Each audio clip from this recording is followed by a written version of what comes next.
আমরা অত্যন্ত আনন্দিত যে আমাদের চুয়াডাঙ্গা এক আসনবাসী তথা আমাদের আলমডাঙ্গাবাসী আমাদের আলমডাঙ্গার কৃতি সন্তানকে দীর্ঘদিন পর আমাদের আলমডাঙ্গার একেবারেই যাকে বলছে যে একেবারে ঘরের সন্তানকে এক আসনের এমপি হিসাবে নির্বাচিত করেছে।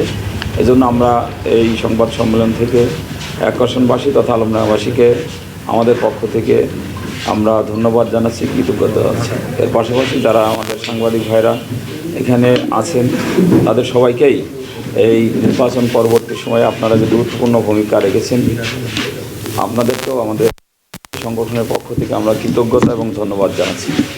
আপনারা ইতিমধ্যে লক্ষ্য করেছেন যে নির্বাচন পরবর্তী সময়ে বেশ কিছু জায়গায় কম বেশি কিছু ঘটনা ঘটছে। সেই বিষয়ে আমাদের সম্বন্ধ আজকে প্রধান অতিথি কথা বলবেন।